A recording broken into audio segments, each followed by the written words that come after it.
Kalimera sa sagapitimu. Good morning. And thank you for being with us on this day. Days that are coming very quickly towards a very, very special day.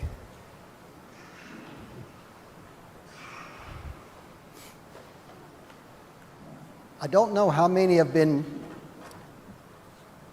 listening, reading along, paying attention to the readings, the epistle and the gospel lessons that have been taking place, most especially the last few weeks, most especially the 2 weeks ago, last week, and then today.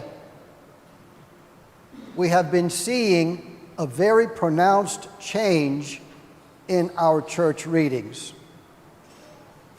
2 weeks ago, it had to do with the cross, how important it is for us to understand, to appreciate that the cross was, to a large degree, considered the worst possible way to have been tortured and then put to death. But Christ is calling each and every one of us to take our own cross. In other words, being a Christian is not going to be the easiest, the most simple thing for us to do. It is not going to be as simple as walking around with a cross on me, proclaiming that I'm a Christian, and everything and everybody is going to say, "Oh, that's wonderful, you're a good person, let me open the door for you." Does not work that way. Last week, a beautiful gospel had to do with the paralytic, and had to do as much with the paralytic being healed as it did about the father who brought the paralytic and confessed. The father confessed, he said, when asked by Christ if he believed that he could do, if the father could believe Christ could do this, the paralytic's father said, "I believe, help my unbelief." In a very real way proclaiming what is felt in every person's heart today, yours and mine.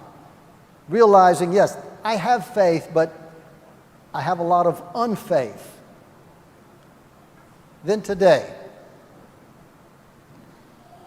Christ realized that his disciples still have not understood the magnitude of what he was trying to tell them about what was quickly going to happen to all of them, but most specifically what was going to happen to Jesus the Christ. Remember this morning, those of us that got to hear it earlier, it's in your missals for those that picked up the missal. Jesus began to tell him what was going to happen, saying, "Behold, we are going up to Jerusalem, and the Son of Man will be delivered to the chief priests and the scribes, and they will condemn him to death and deliver him to the Gentiles," to the Romans, "and they will mock him, spit upon him, scourge him, beat him, and kill him." And then he slipped this in, "And after 3 days he will rise." Jesus literally was sharing with them, his disciples, what the agony that was going to be taking place for him. He knew what was going to happen. He was going to be tortured. He was going to be killed. They heard him say something about, he'll rise in 3 days, but even then, that went over their heads. For 3 years, they had been following him around.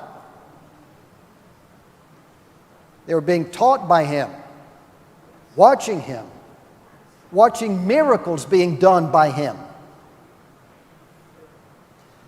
And still, even in times, even in their own hearts, even when sometimes a glimpse of the divinity of this Christ would break through their thick skulls and their hard hearts, the disciples, even when sometimes some of them saw these things, they still did not fully understand that he was indeed the Son of God. Even today, as they're getting ready to go to Jerusalem, as we're getting ready to begin Holy Week next Saturday, their minds, just like my mind, is often somewhere else.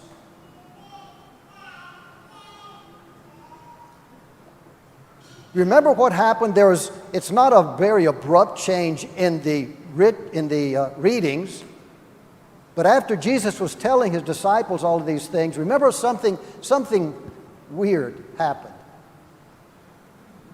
Two of the three most beloved disciples of Christ, the two brothers of Zebedee, it says, John and James, came up to Jesus and said, you can almost see them, Jesus, kind of tugging on him. After he had spilled his guts, so to speak, he was telling them he was scared.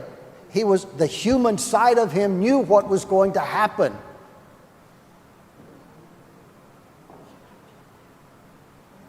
They came up to him.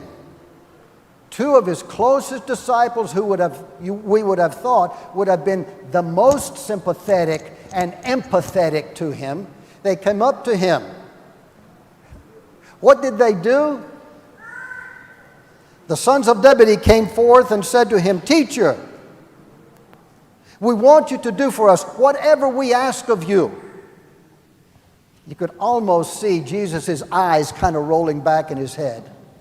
He knew what was coming. He said to them, "What do you want for me to do for you?" And they said, "Grant us to sit in your right hand and one at your left hand in your glory." You're going to be going up to heaven. You said you're going to rise after 3 days and you're going to go up to heaven, and we want to be there with you. We want to share with you.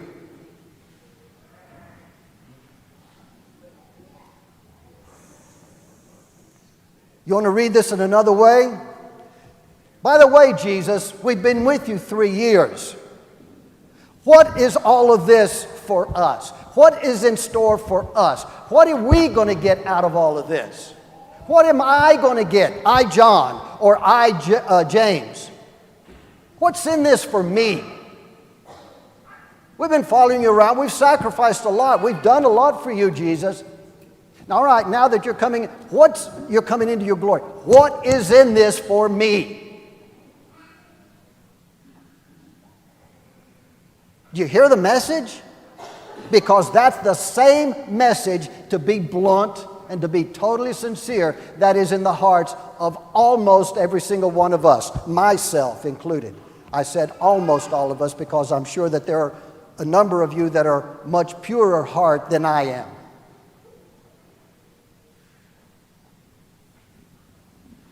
When all of that happened, guess what? Nothing new here. Talking among the disciples. Do you believe what John and James did? They went up to Jesus and they want the inside action. They want some special favors from Jesus. You remember that? And they were, the word used in here is indignant with James and John. Why were the other disciples indignant at James and John? Why? Come on. They were mad that they went there first because they're thinking exactly the same thing. These guys are going to get better places than we are, but we're expected to get some good places too. You see how the human mind works? And how important it is for you, me, us to appreciate who we are, where we are, what we are. Me, mine. We've talked about this before. The very first commandment that Moses brought down from Mount Sinai, you shall have no other gods before me. The number one commandment. And it's the number one commandment that most of us, when we read through the 10 Commandments to see, what have I broken today? That's the first one, no big deal. I've not been worshiping any statues in my house lately. I've not been worshiping any other gods lately. So let's go to the second one, and the third one, and the fifth one, and the 10th one, whatever. Why is it number one? Because that is the one that is most often broken. Really? By whom? By me. I am the other God. I am the other God. I am the one that's fighting with this God oftentimes a day. How many times a day? No, Jesus, don't do it that way. I'm asking you to do it this way. No, you're not doing it the way it has to be this way. I'm telling him how to do his job. I'm coming up to him and saying, I want to be your servant, Lord. I want you to serve you, but this time, give me a break, okay? I really need this. I really need this lottery ticket. I've got I see this really nice house that I want to put a bid on. I am the other God that I constantly, over and over, worship. It's me. Move out of the way, Jesus. I want there. I'm a little more subtle. Please, God, let me come up there and take your place.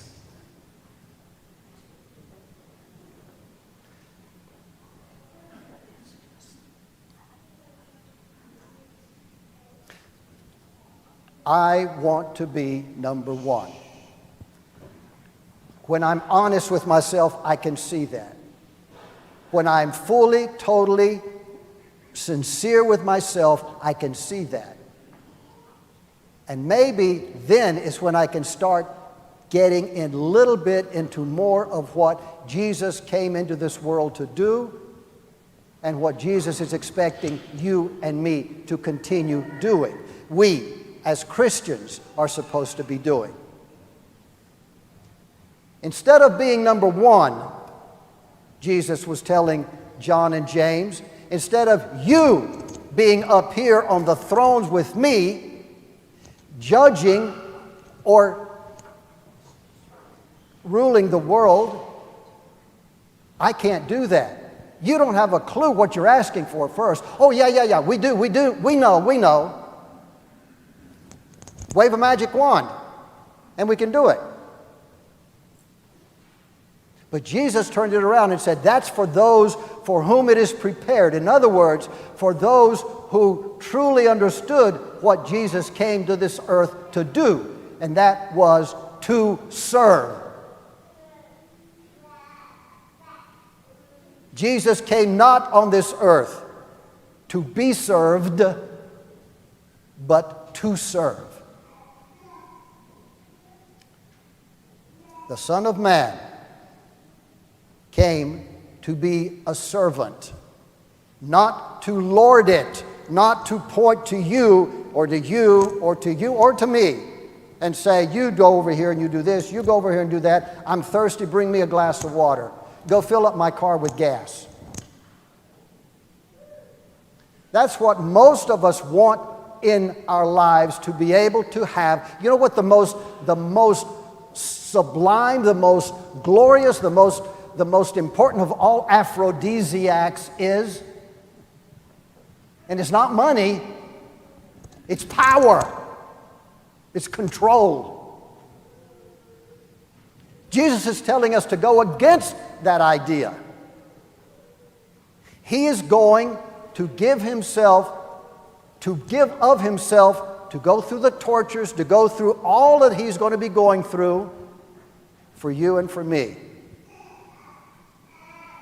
Now, he's not asking me to be crucified.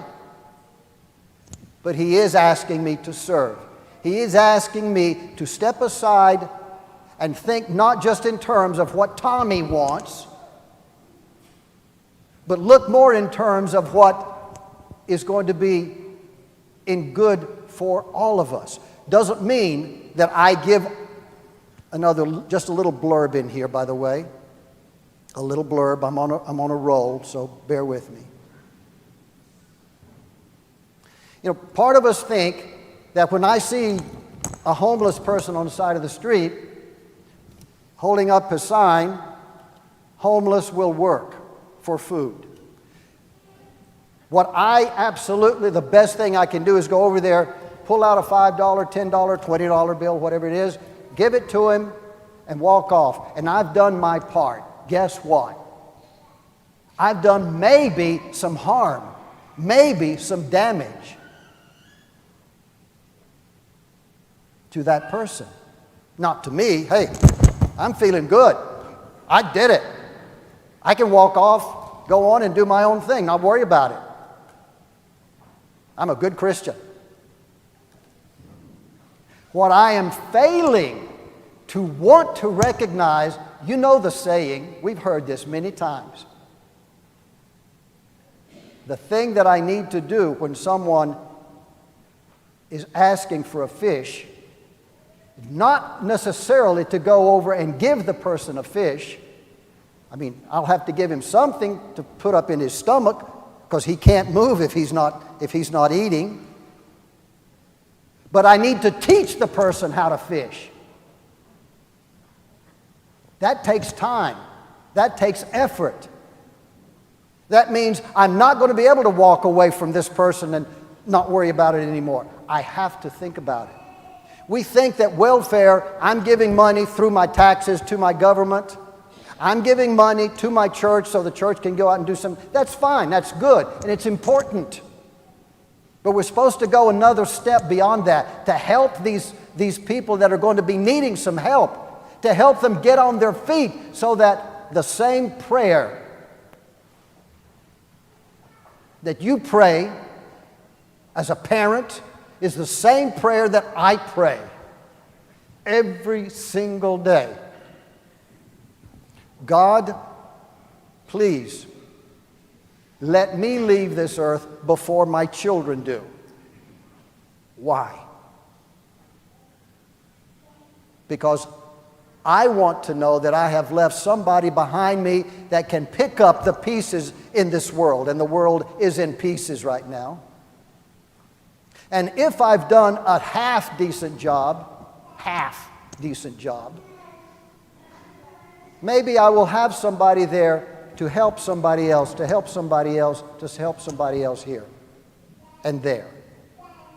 That's what all of this means. Instead of this week, this is the last week before we start Holy Week. Instead of running around saying, oh, geez, I don't know what I'm going to wear for Palm Sunday, maybe I could intensify and turn it around a little bit. What can I do to pray to God to try to make my heart a little bit more soft, a little bit more forgiving, a little bit more gracious, a little bit more allowing to help somebody a little bit more? Somebody that needs a little help. I don't mean necessarily money. I don't mean that all the time. Sometimes it could be as simple as going up and putting your arm around somebody. Sometimes it's simple as a kind word for somebody. Simple as a good morning. Hi, how you doing? A little smile. Maybe that person had a really bad day before. This is where I'm extending myself instead of concentrating on what I need, what I want. Not what I need, it's what I want. But usually, what I want is what I need in selfish terms.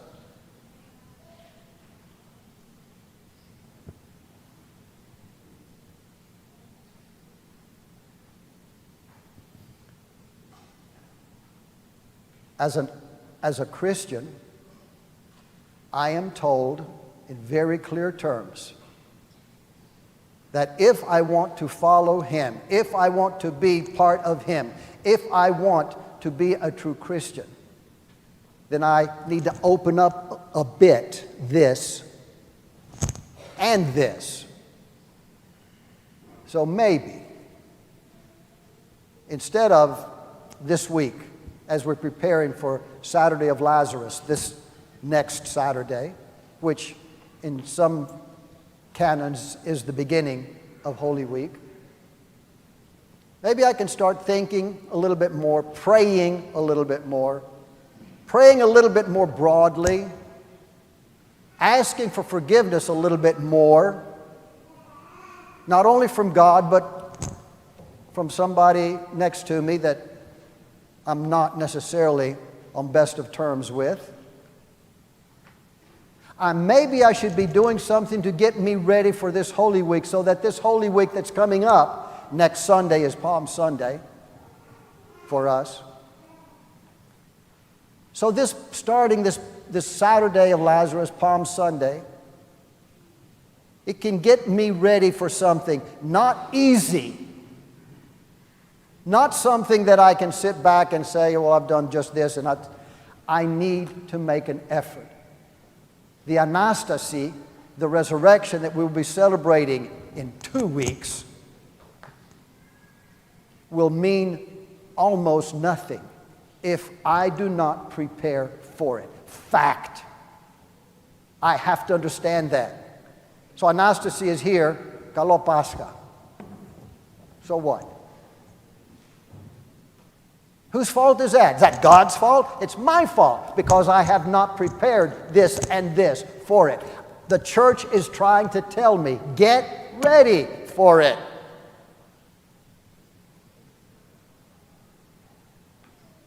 Now, do I want to get ready?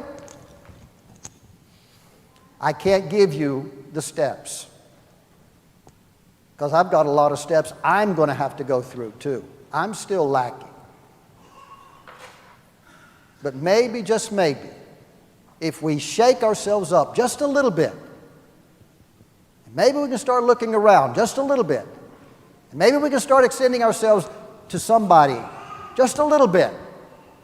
That can be a start to a journey that's going to take us through some darkness. It is going to take us through some darkness. But boy, what is waiting on the other end? In the middle of this darkened, beautiful cathedral that we can't see when it's so dark that you can't see anything,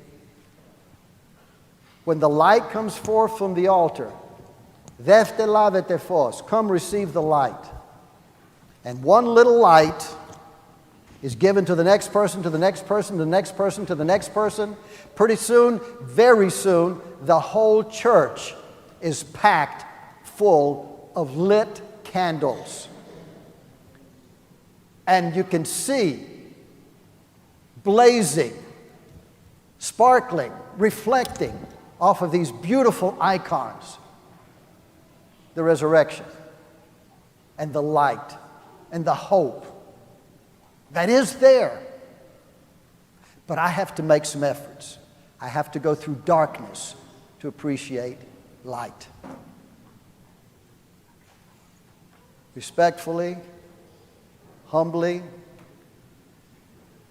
I ask you think about some of these things, and maybe, hopefully, together we can make this the best Pascha we have yet had.